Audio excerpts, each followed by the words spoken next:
किसी भी जगह पे ये नहीं होता, स्पेशल जगह पर ये होते हैं जिन्हें हम लोग की पॉइंट्स कहते हैं।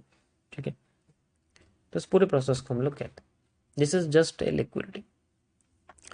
प्रॉब्लम ये नहीं है, प्रॉब्लम ये है कि ये दोनों करते वक्त, स्वीपिंग या स्वैपिंग करते वक्त, जो भी एसेट का प्राइस है, ठीक है, ये दोनों आप कर रहे हैं, नॉर्मल आदमी कर रहा है। तो जब भी एसेट को कैश में या कैश को एसेट्स में कन्वर्ट करते हैं हम लोग, मान लीजिए हम लोग एसेट को कैश में कन्वर्ट कर रहे हैं, मतलब मार्केट से पैसा बाहर निकाल रहे हैं। जब मार्केट से पैसा बाहर निकाल रहे हैं तो इसका मतलब है किसी चीज की वैल्यू कम हो जाएगी, उसमें से पैसा निकाला जा रहा है।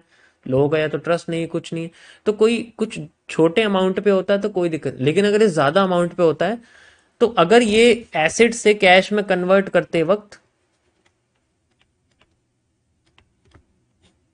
या फिर कैश से एसेट में कन्वर्ट करते वक्त, ये मैं इंटरचेंज आपको बता रहा हूं, ऐसे करके दोनों पे लागू होगा ये।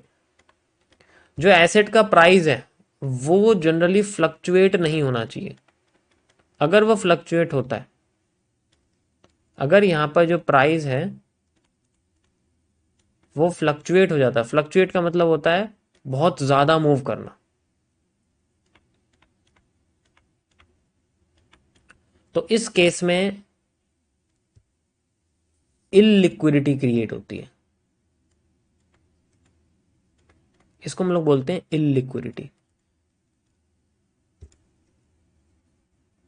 ये कैसे होता है मैं आपको चार्ट से समझाता हूं। ऐसे में चलती हुई मार्केट जस्ट लाइक एक नॉर्मल मार्केट फ्लो कर रही है, एक ऐसा टाइम आता है या तो किसी इवेंट की वजह से या कुछ वजह से, ठीक है, मार्केट एकदम से गिरना शुरू कर जाती है। जब ये गिरती है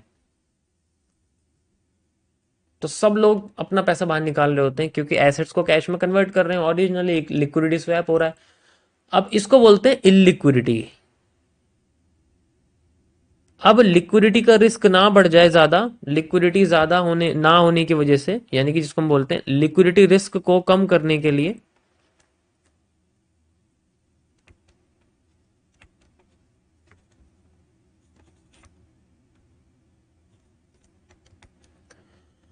यहां पर जो सेंट्रल बैंक्स होते हैं, लिक्विडिटी रिस्क को कम करने के लिए सेंट्रल बैंक क्या करते हैं, यहां पर सेंट्रल बैंक का बहुत बड़ा इन्वॉल्वमेंट आता है।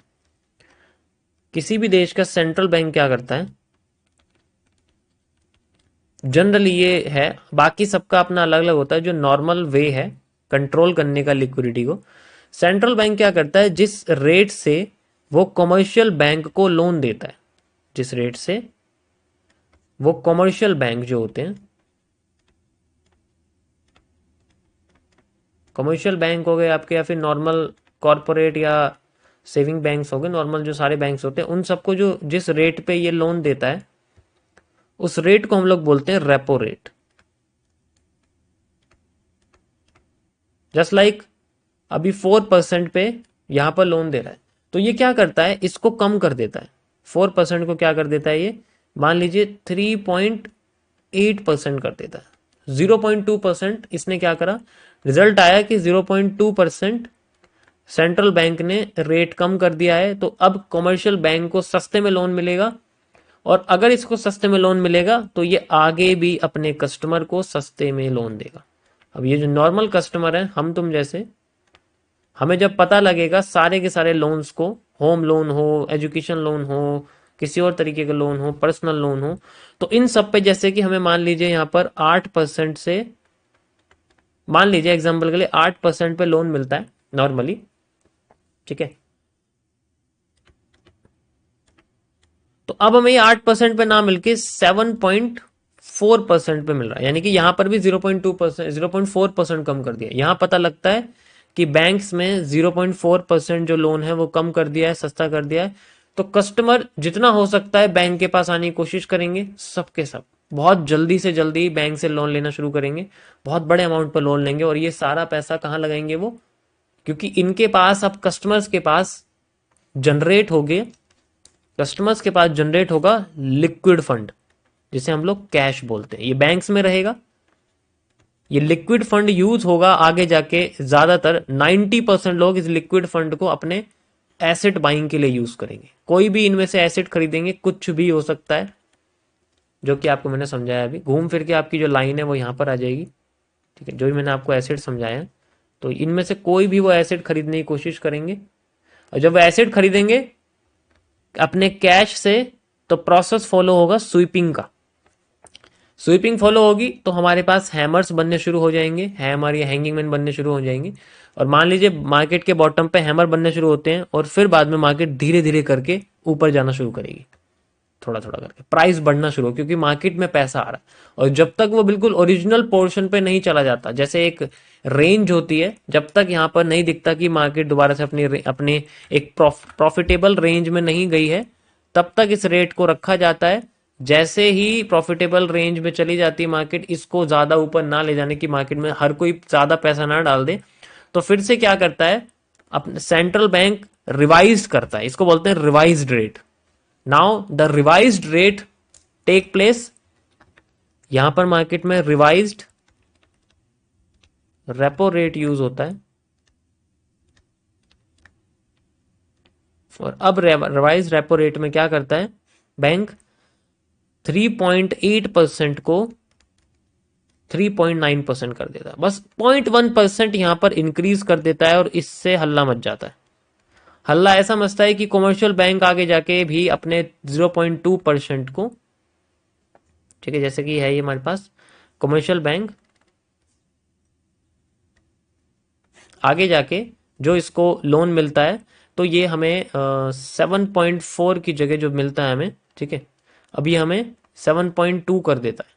इसका मतलब है कि ये 0.2% आप कह सकते हो, सॉरी 7.6 कर देता है, मैंने उल्टा कर दिया, कम कर दिया, 7.6 कर देता है, 0.2% बढ़ा देता है। ऐसे में कस्टमर क्या करते हैं, अब लोन लेना बंद कर देते हैं, अब वो रीपे करना शुरू करते हैं अपने लोन को। कस्टमर अब बैंक से लोन लेना कम कर देते हैं, तो लोन कम लेंगे तो अब वो आगे भी इन्वेस्ट नहीं करेंगे, अब उनके पास लिक्विड फंड नहीं रहेगा, बहुत कम रहेगा। और जब कम रहेगा तो वो मार्केट में क्या करेंगे, अपनी या तो अपने इन्वेस्ट करे हुए एसेट्स को निकालना शुरू करेंगे, या फिर थोड़ा थोड़ा लगाएंगे या रुक जाएंगे।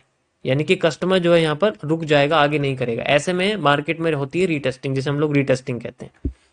मार्केट में रिटेस्टिंग यूज होती है, यानी कि थोड़ा बहुत मार्केट नीचे गिरती है लाइक दिस, एंड देन फिर से अपने पोर्शन पे चलती रहती है। इस ड्रॉप डाउन को कंट्रोल करने के लिए सेंट्रल बैंक का इतना बड़ा हाथ होता है। लेकिन ये सारा का सारा खेल होता है सिर्फ सेंट्रलाइज्ड मार्केट में, जहां पर गवर्नमेंट बॉडी होती है। अब जो आपकी डिसेंट्रलाइज मार्केट होती है, और ये ज्यादा नहीं गिर पाती, ये मैक्सिमम आप कह सकते हो, मैक्स टू मैक्स आप कह सकते हो 40 से 45%, इससे ज्यादा कभी मार्केट नहीं गिर सकती। 40 से 45% आप कह सकते हो। अगर हद से भी ज्यादा बुरी है तो कह सकते हैं कि 50% गिर गई, इससे ज्यादा नहीं गिरती है। कोई भी किसी भी देश का इंडेक्स नहीं गिरता इतना। लेकिन अगर हम यहाँ पर ऐसे एसेट्स की बात करते हैं जो डिसेंट्रलाइज है, जिन्हें गवर्नमेंट बॉडी कंट्रोल नहीं करती है, तो उनके अंदर ये लिक्विडिटी रिस्क हमेशा हाई रहता है। उन्हें हम लोग डिसेंट्रलाइज मार्केट कहते हैं, जिनमें गवर्नमेंट इन्वॉल्व नहीं होती, जिनमें सारा का सारा सिस्टम बैंक से कंट्रोल नहीं होता, नथिंग एल्स। एग्जाम्पल के लिए बात करते हैं हम लोग क्रिप्टो मार्केट्स या क्रिप्टो करेंसीज। ये वो मार्केट्स होती हैं जिनमें कोई कंट्रोल नहीं है किसी का। आज अगर बिटकॉइन का प्राइस मान लीजिए आज से कुछ सालों पहले $75,000 पे गया था, 2023 की स्टार्टिंग में इसका प्राइस $15,000 पे था। आप खुद देख सकते हो इसका प्राइस कितना गिर गया है। 90% प्राइस इसका गिर चुका, मतलब खत्म ही हो गया बिल्कुल, आप कह सकते हो। तो कोई कंट्रोल नहीं है। अगर किसी एसेट की ऐसी हालत है तो उसका मतलब है वो डिसेंट्रलाइज। इसलिए सरकार चाहती है कि ऐसे एसेट्स पे इन्वेस्ट ना किया जाए जिनकी वैल्यू हम कंट्रोल नहीं कर पा रहे हैं, जिनकी वैल्यू लॉस होने के बाद आपकी रिकवरी नहीं हो पाएगी। ये सिर्फ बड़ी बड़ी बॉडीज ही इनको कंट्रोल करती हैं, जैसे फॉरेन इंस्टीट्यूशनल इन्वेस्टर्स हैं, कुछ हेज फंड्स हैं, कुछ बड़े बड़े जो आप प्रॉफर्म्स कह सकते हो, वो इनको कंट्रोल कर पाते हैं, सेंट्रल बॉडी, और वहां पर यूज होता है मैनिपुलेशन। तो इसीलिए यहाँ पर लिक्विडिटी रिस्क का खतरा हमेशा बड़ा रहता है। ये तब यूज होता है जब हम बहुत बड़े अमाउंट पे एसेट्स को होल्ड कर रहे हैं। जब हम डे ट्रेडिंग कर रहे हैं तब इतना बड़ा रिस्क नहीं है। लेकिन मैं आपको इसका एग्जांपल दिखाता हूँ live. Let's go on the Indian market पे, आपको लेके चलता हूँ मैं, just like Nifty 50 index. And you can see यहाँ पर आपको ये एक चार्ट दिख रहा होगा, ये आपको दिख रहा होगा, ये एक लिक्विडिटी रिस्क है। आप देख सकते हो प्राइस कितना नीचे गिर गया था, यहाँ से करीब आप देख सकते हो 8%। ये भी 8% गिरा है, और इसमें भी ये जून के टाइम पे था जब इलेक्शन आए थे, जून में इलेक्शन था इंडिया में 2024 में। उस वक्त का ये चार्ट है, एंड यू कैन सी एक साल करीब हो जाएगा इसको, 10 महीने बाद, 2 महीने बाद। तो इसमें रिकवरी आप देखो किस किस तरीके से हुई है, दोबारा से उसी रेंज में लाके मार्केट को छोड़ दिया है, लाइक दिस। एंड ये आप चार्ट देख सकते हो। उसके बाद मार्केट का प्राइस हमेशा बढ़ता ही है, ऑब्वियस सी बात है, लेकिन फिर दोबारा से गिरना शुरू कर देता है, क्योंकि कोई इवेंट है वगैरह वगैरह, बहुत सारी चीज़ें हैं, बहुत सारे फैक्टर इसके अंदर ना, रिएक्ट करते हैं, एक्ट करते हैं, वैसा होता है। So this is a liquidity, and इस तरीके से आपकी जो है ये बेसिकली काम करती है, लिक्विडिटी वगैरह कैसे हमें दिखती है, मार्केट किस तरीके से कैंडलस्टिक पैटर्न काम करते हैं, ये ज़्यादा इंपॉर्टेंट है आपको देखना। ठीक है, क्योंकि देखो मैंने आपको अभी दिखाया ना, अभी आपको हैमर दिखाता हूँ मैं, यहाँ पर आपको हैमर दिखाता हूँ। You can see the bottoms hammer, bottom hammer से ही भरा हुआ है, सिर्फ और सिर्फ हैमर आपको दिखेंगे। ये आप देख सकते हो, ये रहा, ठीक है, ये रहा, ये आप देख सकते हो, सिर्फ आपको हैमर ही हैमर दिखेंगे हर जगह। इट मीन्स यहाँ पर लिक्विडिटी स्वीप हो रही है बहुत बड़े अमाउंट में, इस वजह से आपको ये देखने को मिल रहा है।